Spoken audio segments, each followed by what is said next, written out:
2003, we have Freaky Friday again. Directed by Mark Waters, written by Heather Hatch and Leslie Dixon.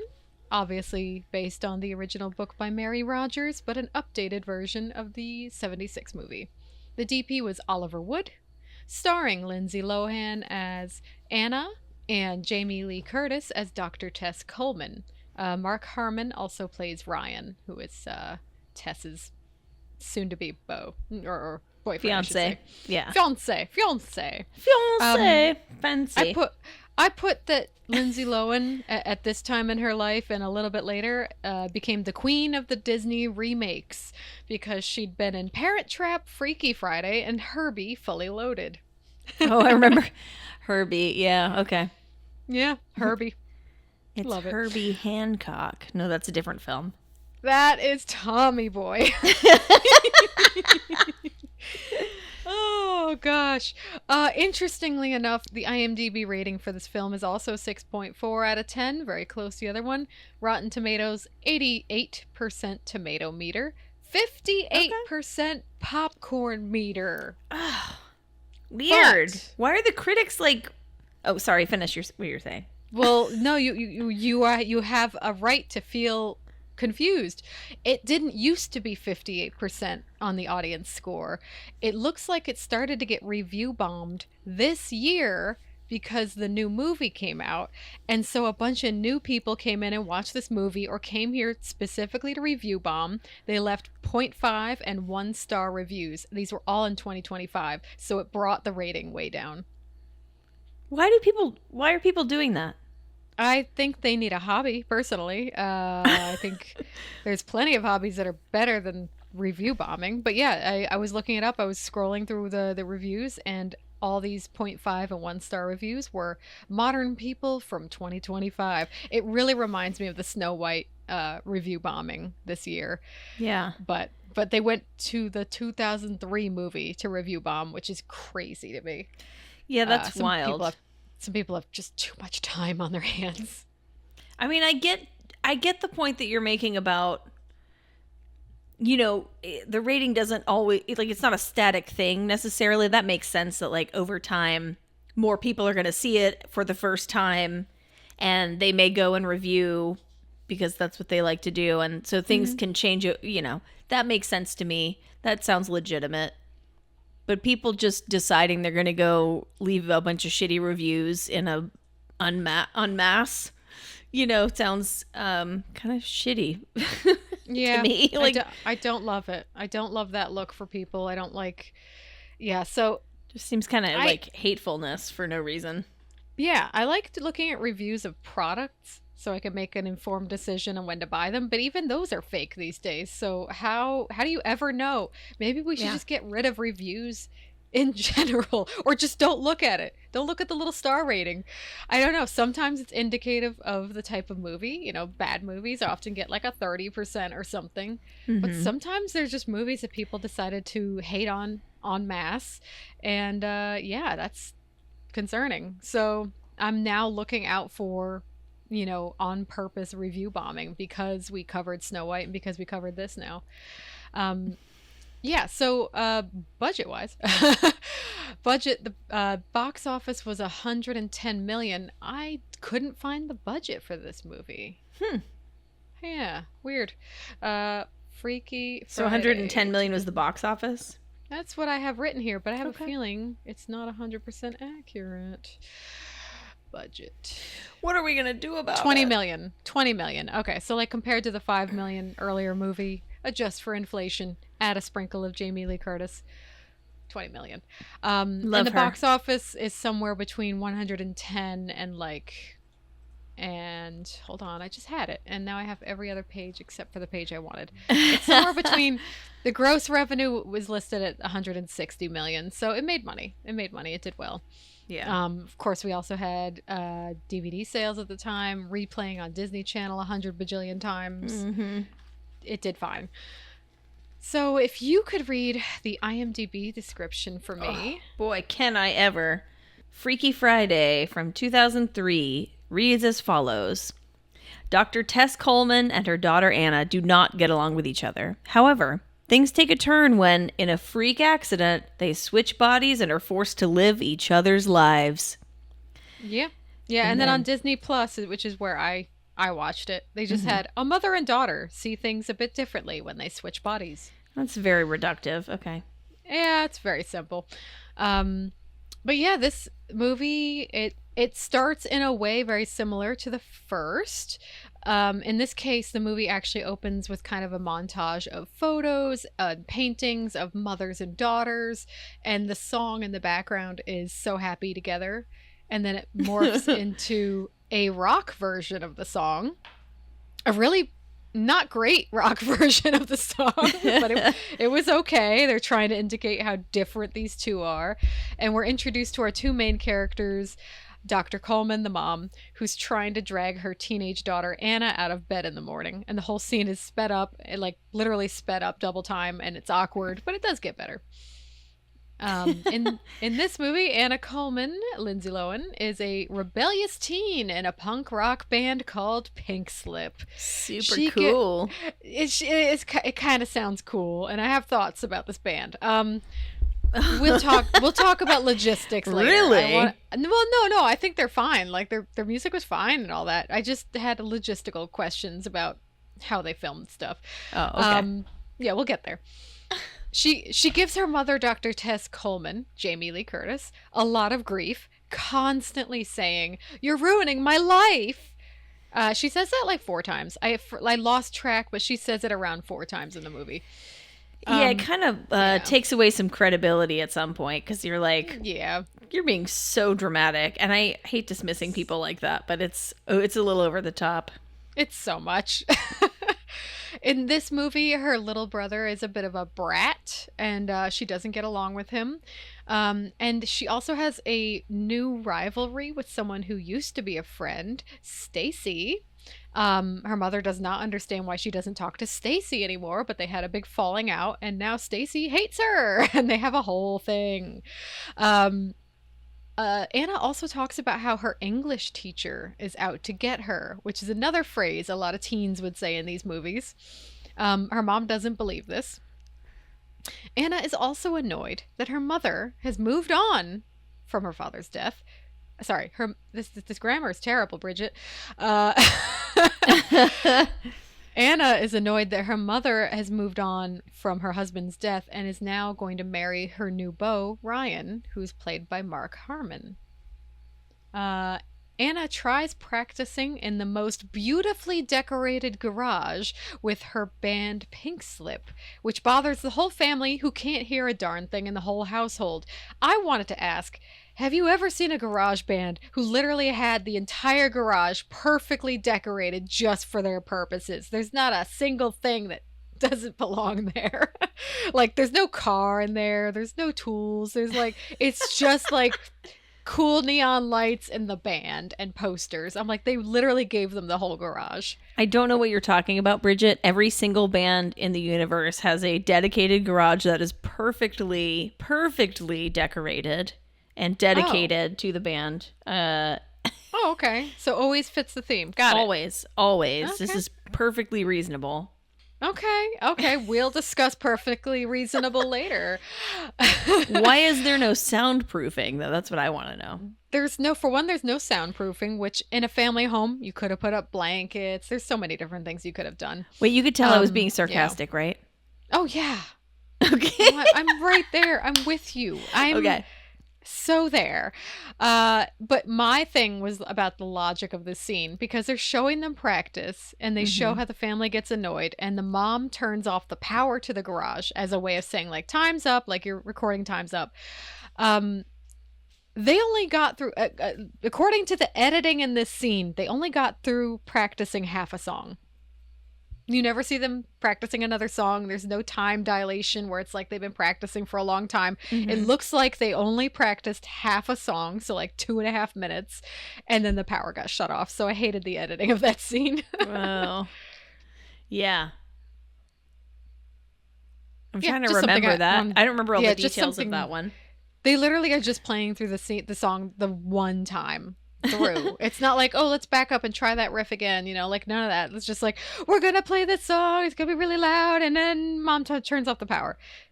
That's a terrible practice session. They should go to somebody else's garage. Might not be as nicely decorated though. Yeah, but they may have been properly soundproofed. I mean, if you're gonna put all that time into the decorating, why wouldn't you put soundproofing up? Okay, just wondering. Okay, we can move on. Agreed. So Anna and Tess continue to bump heads when they go to dinner together at a Chinese restaurant. Insert mystical Chinese lady, played by Lucille Sung, who sees them arguing, hands them magic fortune cookies, and starts them on a path to better understanding. Ancient Chinese secret. Yeah, we're playing the magical Chinese lady card here. Now, I love her because she's a delight, but obviously that is a very heavy stereotype that we're going to try to do better these days. Yeah, feel a little painful. Yeah, it's a little painful. Now, fun fact, she does appear in Freakier Friday in 2025. She's not the reason they switch again. Oh. She's just there, and she's like, I didn't do it. Like, oh, that's funny. Yeah, so there's a different setup for how they switch again. In this version of the movie, there's no freeze frame, mystical sound effects, and then the switch. I don't think they rely quite as heavily on the voiceover either. In this version, there's an earthquake that shows that something has happened, but only these two feel it. Like, they're in a restaurant, they're in a bathroom, they go out, and nobody in the restaurant is reacting as if an earthquake took place, and everyone's acting like they're crazy for talking about an earthquake. Mm-hmm. But that earthquake sensation is what is the precursor to them eventually, overnight, switching bodies. So the next morning, they've swapped places. They try running smack into each other to switch back, which, as funny as it is, it's also cringeworthy. Why would you think that would work? Oh, desperation, I guess. The desperation. Little bro Harry sees this, gets scared when his mom, actually Anna, mouths off at him, and he runs off. This is when they realize they have to spend the day acting like each other until they can figure out how to switch back. I kind of like that they have to like be in cahoots in this one. Like in the first one, there's not really a point where they get to communicate until it's all over. Yeah, you're right. I think it's more of a team effort of like, you've got to be me, I've got to be you. And there's a fun little part where they're getting dressed for the day, and the mom as the daughter is dressing very sensibly, and she's like, Mom, I would never dress like that. And then she comes out and she dresses so wild, and she's like, no, I'm a professional, I'm a doctor, you can't dress like that. It's just, oh my God, her hair, she eventually cuts her hair really short and punky, and oh my God, she gets Anna gets a piercing as her mother because she's super cool. Oh, she's right, like, that you're... She starts really rejoicing in her adult freedom and her access to a credit card. But yeah, so when they do the little clothing funny moment, Anna says, fine, I'll drab up. And Tess says, fine, I'll grudge down. So it was good. That was good. But now the mother, quote unquote, still has to go to work and deal with the neediest therapy client you've ever met, who takes any excuse as a reason to believe that people hate him. He's a lot, and I hope he's doing better now. Well, I don't know. I mean, yeah, it's not a realistic scenario at all. There are a lot of rules around being in therapy and being invasive into your therapist's life and everything, but... Oh yeah, but he's so excessively needy like that. Yeah. There's a horror movie beside this where he's a stalker and he follows her. I feel like that's a great setup for a horror movie, is the needy therapy patient. Totally. So Tess, as Anna, again, is very confident that she can navigate school life. She doesn't seem to remember that it used to be hard. She thinks she's got this in the bag. And then she meets Jake, the cute boy that Anna has a crush on, who has a motorcycle. She takes one look at him and says no, because he's an older boy with a motorcycle. Understandable, Mom. I get it. They'll eventually hang out together anyway, it's fine. This is the part where they kind of play on previous movie where the mom was answering all the history questions accurately. In this class, she's answering the English teacher's question with well-reasoned and researched responses, and she's just flabbergasted when the teacher gives her an F. She figures out that Anna was telling the truth, that the teacher is out to get her. It's actually happening because Tess turned him down for the prom many years ago, and he's been holding a grudge ever since, and he's taking it out on her daughter. So she does call him out for that, and it was a pretty good scene. Yeah, I think, well, with Ryan, the fiance, being a much more reasonable character, a much more supportive character, I think showing this helps with, well, actually, I don't know. I mean, not that they needed to put in some kind of feminist point into this film. They didn't need to do that, but I think it serves a feminist point for sure. Yeah, well, also the mom is a well-respected professional, and, everybody plays a role in this family, except for the brother who is there to be annoying. Right. He's a little kid. He's a little kid, and you know what? Little kids are going to do that. It's part of growing up. Tess, the mother, also finds out about Stacy's deception, who pretends to be friends on the outside and willfully harms Anna in person, basically setting her up to look like she's cheating on a test. But Tess is a little petty. She ends up in detention eventually, and she ends up getting revenge on Stacy, making boyfriend fodder Jake suspicious of her intentions. I think she literally is changing her grades, like changing Stacy's grades in the grade book or something. Oh. Yeah, really? that was a little part. far. Okay. Yeah, she sneaks away into this other room, and even Jake is like, I think this might be wrong, and she's like, no, it'll be funny. It's fine. So yeah, she was a little bold in that moment. Wow. I don't know how that moment slipped my mind or my attention. It's fine. We've got also more movie. I've been on the road since then, and there's a lot that's gone through my brain grapes. We all have a lot on our mind. It's fine. I can't always. That's why I wrote all these notes early, because I'm like, I'm gonna forget what happens in this movie. Mm-hmm. I had to write it down. That's why it takes me twice as long to watch every movie that we watch, because I have to pause it so I can write down what I'm thinking and what's going on. That makes sense. And make sure I don't fuck it up. I try to write notes as I'm going, like little, just little notes, like, oh, talk about the music here, talk about this. Yeah. And sometimes I go back and I'm like, what the heck is this note saying? Yeah, that's relatable. As my handwriting just deteriorates while I'm watching a movie, or I just stop halfway through, and then later I'm like, oh, I know something happens here, but what is an oxygen generator and why is it important at this point? Oxygen destroyer. Sorry, Godzilla. Flux capacitor? Flux capacitor. No, everybody knows what a flux capacitor is, okay? Yeah, obviously. Yeah, that was a bad example. You're right. Keep with it. I'm sure you're fine. You're fine. I'm sure somebody does not know what that means, and I refuse to explain it right now. Things come to a head when Anna, as Tess, gets a ride from Ryan. Nope, that's wrong. Gets a ride from Jake. Hun, you gotta reread these notes.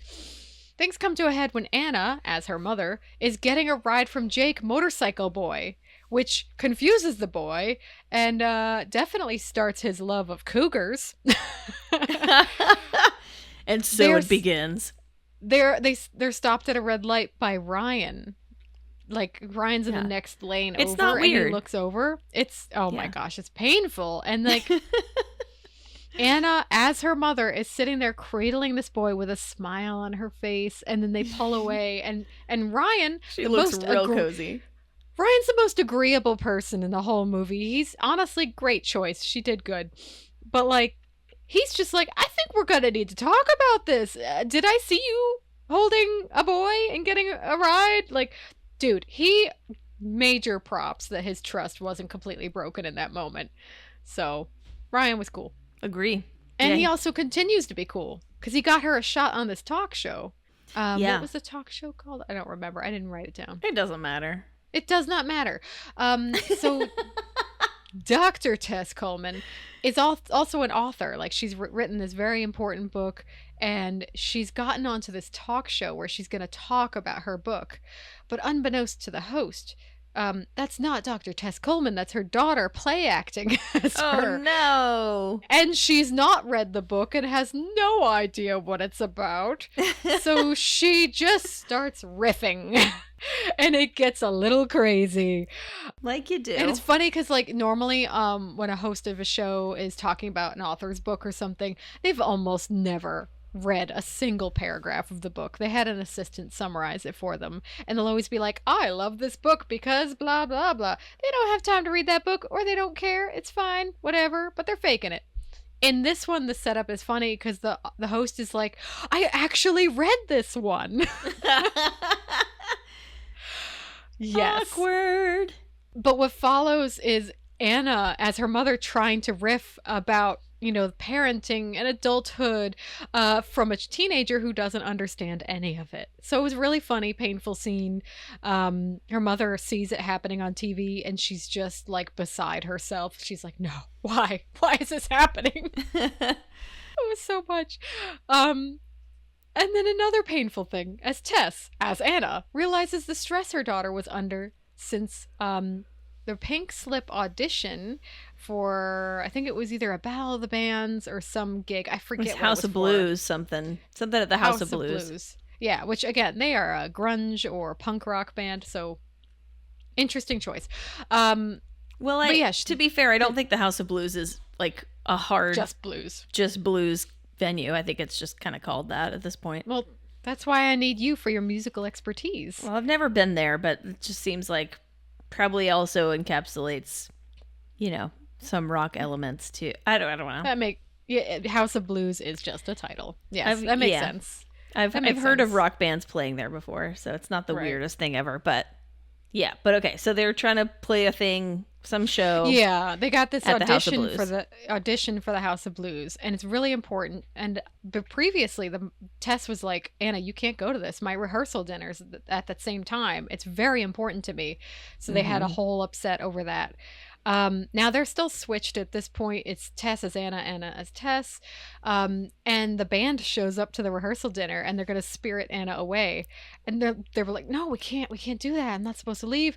And Ryan, the most agreeable fiance in the planet, is like, just go let her do it. It's all fine. Time. It's okay. Of course, that's not Anna. And Tess is plopped on a stage with a guitar with nary a clue of how to make a chord.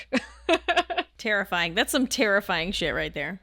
I can make a chord, but I'm terrified. I can't do that. I'm scared. I was in band. I was only safe because other people were playing around me and everybody was not staring directly at me. So yeah, that's why I don't like performing solo. Because even when you know the stuff, it can be scary. Yeah, no, that's really understandable. Yeah. Fake Anna, Tess, is sitting there with a guitar and she keeps like hitting bad notes and like just it's like there's like feedback happening and it's like really, really egregious and the bandmates are looking at her like, what are you doing? We're Sonic Youth now. Oh my gosh, why can't we just play to the track? It's fine. Like, pretend. Anna unplugs the guitar and plays for her in the background, which I thought was a fun little ditty. It was fun that she did that little switcheroo. Like, I got you. I'm going to play back here. Nobody will know you're not playing. And then her mom is just pretending to play the guitar. It's so bad. It's not timed at all. Like, not anybody. Does anybody in this audience notice that anytime she hits the strings, they're not necessarily making the noise? Like, I had questions about that from you. I'm like, as a musician, Erica, do scenes like this seem extra painful? Like when there's an actor playing an instrument, they're obviously not playing it correctly. Yes. Yeah, I mean, Thank you. I guess it would make sense that a musician may pay closer attention to that sort of thing. I feel like a lot of audiences just probably just don't care or they don't think about it, Mm-hmm. Especially as a musician who's made music videos, I think a lot more about the syncing of sound and the visual. Yeah. So yeah, I definitely noticed what you're talking about. I I feel like people could do better, but I imagine there are some times when logistical things happen where it's, you know, kind of impossible to make it fully synced all the time through the whole thing. Yeah. So Yeah, I think it's logistical for yeah. Sorry. yeah, like I don't want to be too hard on people, but like I do think generally we could do better. Yeah. That's very diplomatic of you. Thank you. I do watch in the background when there's musicians playing in movies because I'm fully aware that a lot of times they're extras and they were just handed an instrument by the props department and they're like, go to town, like just pretend you're playing this, because most of the time they're not actual musicians. Sometimes there are casting calls for extras in background who actually know how to play an instrument so they can more realistically portray a band. I have seen that, but I've or also actual watched bands that get called in, like in singles. Bands. In singles, Soundgarden performed. Really? Stone Temple Pilots performed. I don't remember if I don't think Pearl Jam performed, but a couple of the guys in that band were in the film too, just like as actors. Okay, so I'm gonna love the soundtrack to that movie. Okay. Good yeah, it's a classic. I watched it on Criterion Channel because they have a collection of like 90s soundtracks films. Oh. And like a lot of like independent music and like smaller bands got featured in films during the 90s in this like particular phase of filmmaking. So I started watching through that collection. Oh, that's great. I love that. I'll have to put that on my list. Yeah. You have Criterion Channel? I don't. Okay. I'll figure it out in the future. Yeah. Maybe I think it's worth it. Yeah, so like I've definitely watched movies, like literally a horror movie I watched where there's a parade going by and somebody's about to get murdered, and I'm watching the clarinet section of the parade go by. I'm like, that's not how you make those notes. Like, oh right, there's a killer. Again, I'm a little too judgy, but it's sort of like hearing the wrong sound effect for the wrong bird in the wrong part of country. People noticed that in Nosferatu, that there was an American bird call in Nosferatu, which is, you know, in Europe. Oh, yeah. Bird watchers and enthusiasts noticed that. The average viewer did not. So, yeah, there's a little bit... there's a 10-minute warning. I know a couple of bird calls, but I don't think I would have picked up on that. Like, I'm not that into birding. I sometimes notice if they use an incorrect car sound. Like, also... Oh, I bet you do. Well, there's these music libraries that editors use a lot of times. Bridget knows her cars. I know some things, not a lot. But there are music libraries that editors use that they oftentimes pull from, either for temp tracks or for the actual film. And I've heard the same door squeak a million times. I've heard the same child's laughter in a bunch of movies. It's basically my Wilhelm scream, is these children laughing. It's been in horror movies, good movies, family movies. I've heard the same children laughing for 25 years at least. Sounds like you're being haunted. I think I might be. Anyway, at the dinner, Tess and Anna finally understand where the other are coming from. Anna makes an announcement as her mother, honoring her father who passed on and officially welcoming Ryan to the family. There's another earthquake and the two switch again. How sweet. And then I think they teed up a possible sequel again where the grandfather and the grandson did a whole, oh, I wish I was in your shoes. But of course that didn't happen because that movie does not exist. It's a whole Freaky Friday universe now. They're just going to do like, you know, just beat it to death. I wasn't aware there were so many movies already. I was actually kind of astounded. Did you notice, speaking of music, there is a different version of Britney Spears' Baby One More Time that's playing in the background at one point. It's not Britney Spears singing it. It's somebody else. I did notice that, but I don't know who it was. Is it a copyright problem? Like, I was curious about that. It's weird that a movie that had like a music theme in it would be using the incorrect version of a song, but who knows? Maybe it's the original. Like, that can happen. I mean, it's hard to say, and I'm not an expert on copyright law when it comes to music and sync licensing and everything, but I think it has a lot to, like, I know with sampling, it's like you can make something the same way to sound like something that would be a sample out of a song that you know, but if you record it yourself and it sounds just different enough, then you can get away with it without sending money to the owner of the copyright of the original song. So it may be a situation like that. You might be right. It may have been a money-saving thing where they were like, let's just make a quick copy of it and use that song because for some reason they felt like they really needed that song. Yeah, it's interesting. They also had the character Jake, like, singing to it to woo. Very painful. That Jake was played by Chad Michael Murray, who was very big at the time, and he reveals that scene was his scariest to film.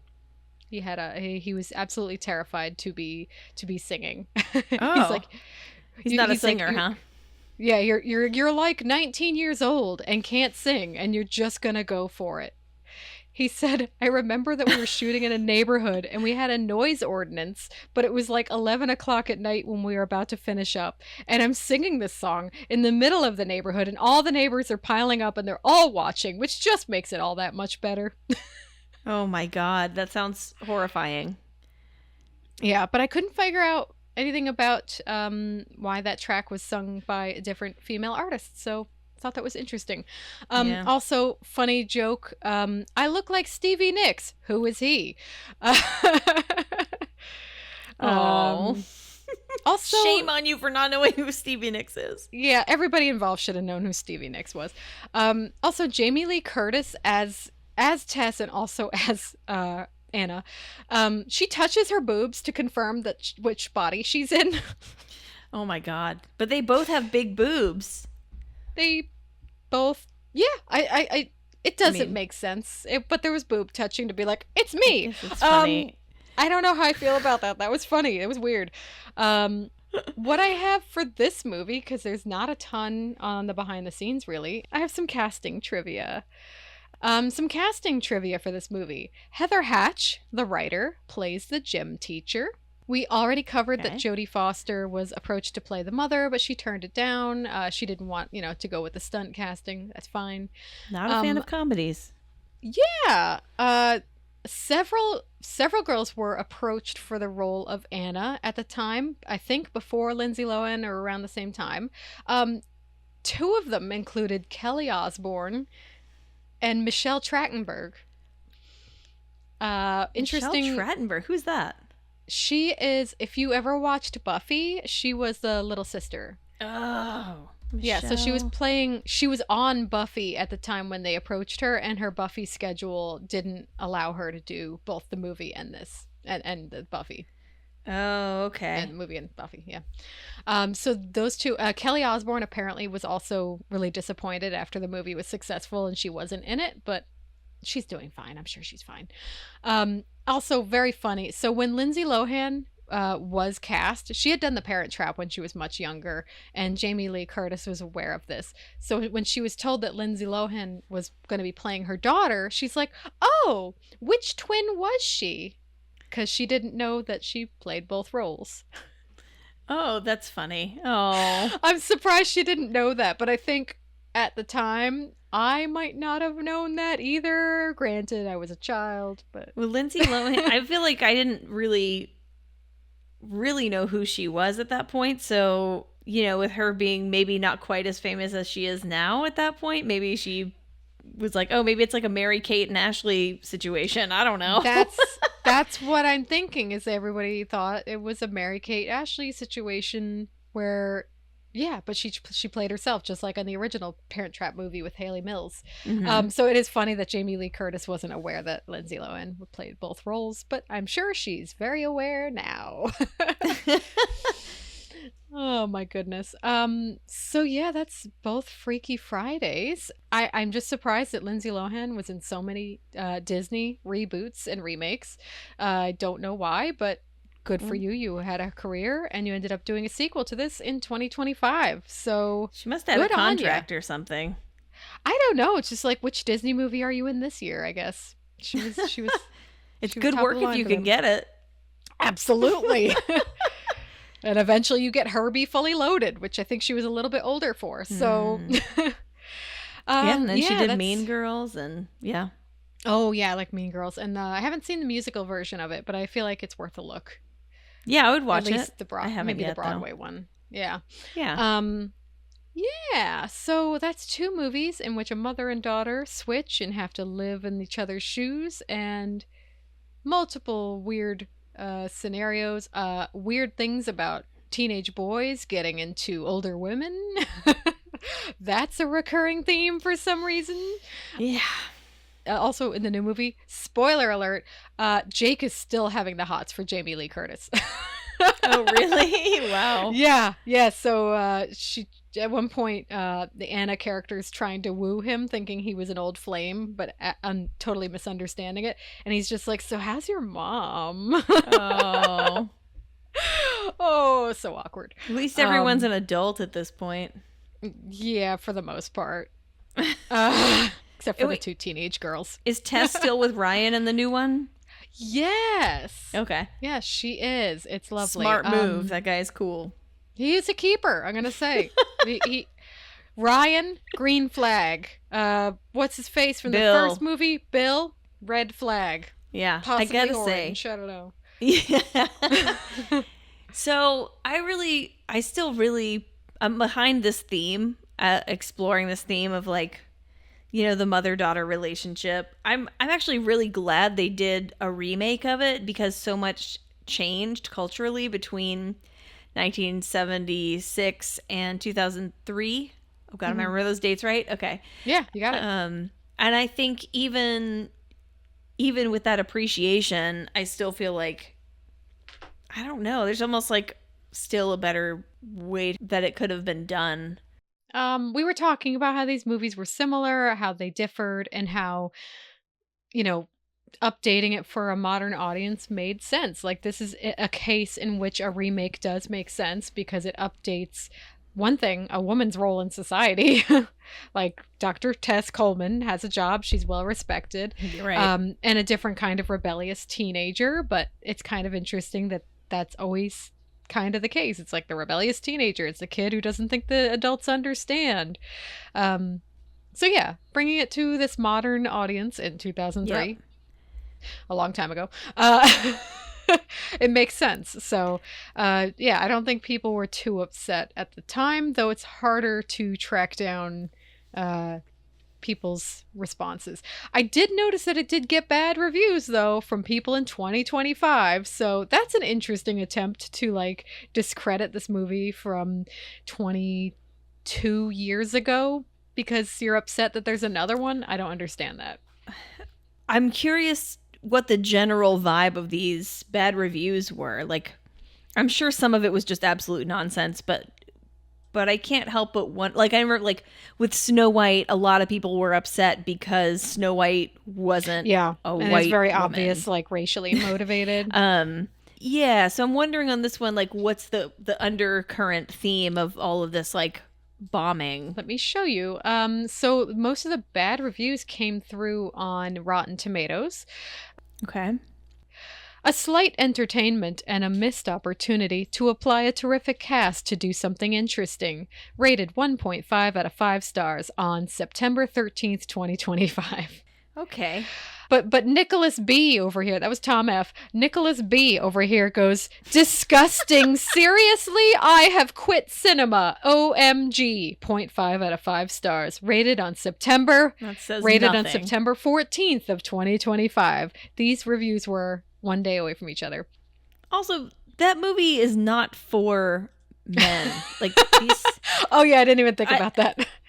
You know what I mean? I mean, not that a man can't watch it and get something out of it, but, like, that's one of the things that Jodie Foster said about the original Freaky Friday was, like, this is a film for young women who are figuring out what their place is in the world, and this is them trying to show them a different perspective and, like, maybe understand where their moms are coming from a little bit better, you know? Yeah, and so it's not for you, Tom F. It's not for Tom F. or Nicholas B.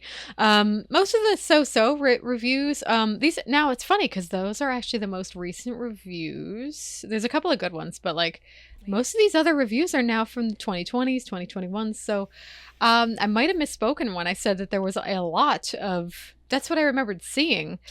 But Yeah, it's interesting. I see a number of reviews from 2025, a lot of 3 stars, 2 stars. Here's a 2-star review from Rami A.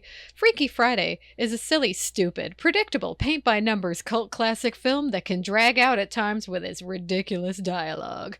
Although I shouldn't be surprised, especially since this is a Disney movie for teenagers. Then why did you rate it 2 stars from your adult perspective if you're aware that it's for children? That review was posted on August 16th of this year. Yeah, it's interesting. Somebody rated it 3.5 stars. A good movie, but nothing too special. I understand that. That's very fair. That is fair. Very good movie. Love the. But here's one: 3 stars out of 5. Very good movie. Love the 2000s energy. They couldn't. I wonder if that was that person's like golden era. That's when I peaked. Right? Oh, dang. Oh, compare that to a 2024 review from No Name. Best movie ever. Oh, wow. 5 stars. I wonder if that could be pronounced Nonami. Well, is it all one word? No. 2 words. There's just no name. It's a blank. It's just a blank. There's no name. Yeah. I love that you did that, though. That's cool. I was like, I wonder if it's all one word. I love that. I'm stupid. I love it. Oh my gosh, but this review from... I love how stupid we are together. But nothing takes the cake more than this review from 2023 by Ollie R. 5 stars. Stunning. 10 out of 10. There's 5 stars, Ollie.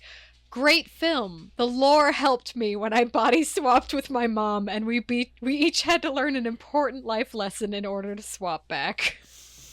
Oh, Ollie R., I'm glad you and your mom swapped back. That's adorable. Yeah, that's pretty good. Oh, this film was very bad. 1.5 stars. There's some people who had really strong feelings about a Disney movie.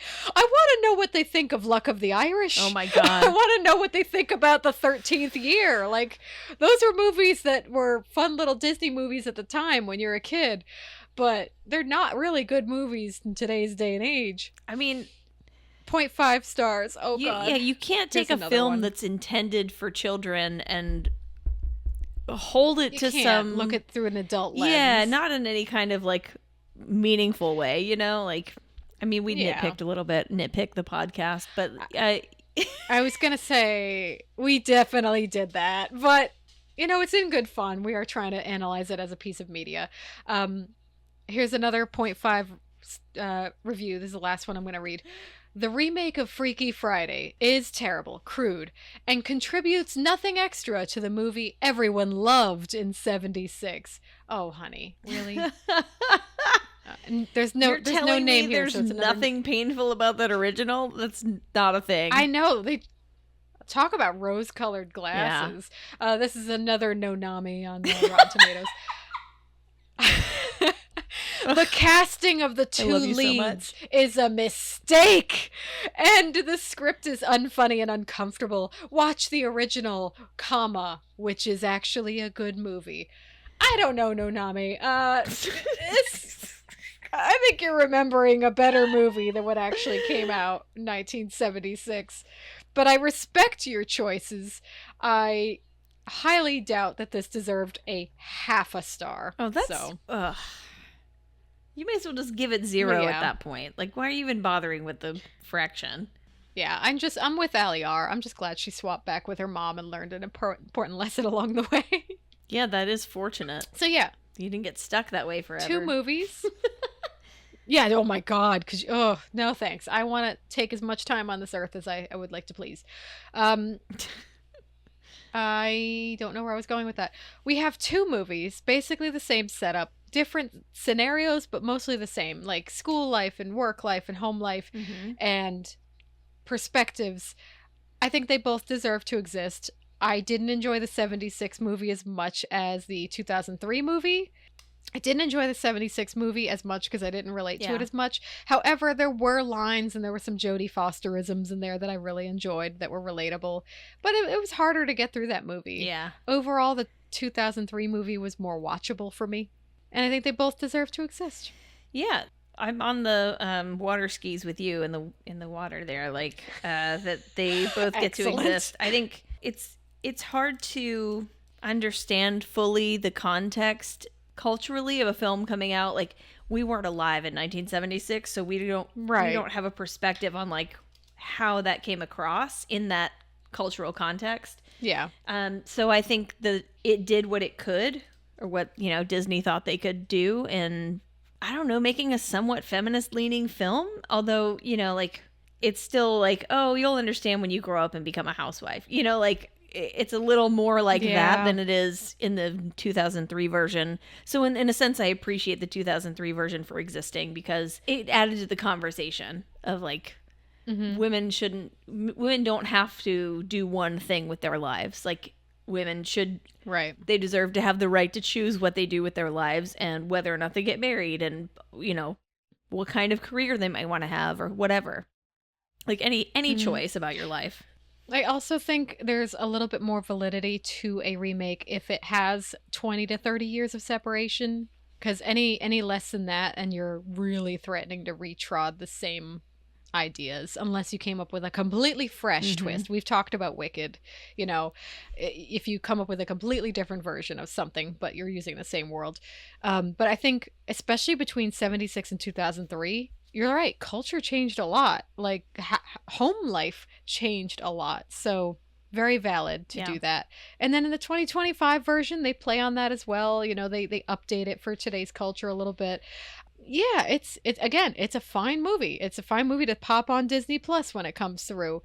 But it's not going to be the greatest family film that came out this year. Not that it was trying, but I still think Lindsay Lohan and Jamie Lee Curtis did a great job. Again, playing different characters.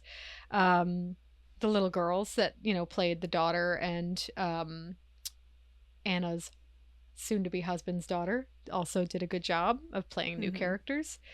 Yeah, I think it's valid, but we didn't get too much new in the 2025 movie, but I thought it was worth looking back at these previous films and kind of comparing and contrasting. Yeah. Yeah, absolutely. I agree. I have not seen the new one yet. At some point, I'll see it out of sheer curiosity, now that we've talked so much in depth about the first two. Yeah, I think you'll see a lot of the parallels and the homages they threw in there, especially because you just freshly watched this. Yeah. Yeah, and I think we had this talk when we talked about Happy Gilmore, and when there was too much nostalgia baiting. I feel like they fell into that a good portion in the new Freakier Friday. Freakier Friday, yes. So yeah, I think there's a healthy balance between doing callbacks to your original film and having a little nostalgia, and also just doing it too much. So yeah, it's something to keep in mind for the future. Right, like, is the callback you're doing part of the current story? And in that way, it makes sense that you would, you know, you're bringing the same universe back. So, like, some things are going to, you know, reoccur, or, you know, still be a part of the world or whatever. But when it's, like, hitting you over the head with it, I just feel like you're expecting an audience to be really stupid when you're making a film that way. And, like, people don't need you to recreate the first film because they're seeing this one. They're seeing the sequel because they saw the first one and liked it. So, like, you don't have to go back through and rehash and, like all the cameos from Happy Gilmore too. Like, it just isn't necessary. Yeah, they showed the scenes. They re-showed the scenes from those characters, and it's like, okay, after the first one, we're wasting too much time here. So much. So yeah, I think we need a little reminder, because it's possible someone hasn't seen the movie in 20 years. Sure. But, you know, have a little reminder, but have a little faith that your audience is going to be able to pick up what you're putting down and tell a coherent story. That's all. I'm not saying the movie was incoherent. I'm just saying that did slow down your pace a bit. Yeah. Well, I'm just speaking generally now too about sequels. Yes, of course. I mean, me too. That's what we're exploring on this podcast. Yeah. Don't just make fan fiction. Don't just make fanfic. So, if you'd like to follow the podcast, we have an Instagram. It's Lights Camera Remake Podcast. We also have a Gmail. Send us your thoughts, concerns, and Freaky Friday mom and daughter body swap fanfics to lightscameraremake@gmail.com. Please don't send me fanfics. I'm sorry. I didn't mean to say that. You can find us on Spotify, Apple Music, the Amazon one, probably some other ones, and YouTube on a delayed schedule because I started uploading to YouTube weeks after I started the Spotify. So that's the only reason it's late. Yeah, and you can follow me on Instagram too with Bridget LaMonica. And I have a website, bridgetlamonica.com, where I talk about film. And yeah, that's all my plugs for this episode. Killer. You can find me on Instagram at Stratocaster. And you can find me on Letterboxd at Stratocaster. And you can find me on YouTube, Stratocaster channel. I like the branding. The branding's consistent. I'm doing my best. I don't know.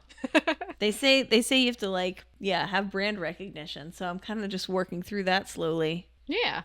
And Erica's a part of 2 bands. One is Service that you're playing with more now, and also Gorgeous Beast. So look up her music. It's really good. Oh, thanks, Bridget. Thanks for listening today, guys.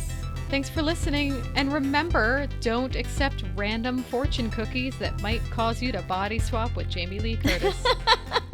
I'd body swap with her, actually. Or maybe do. New plan. Awesome. Thank you so much. Still got it.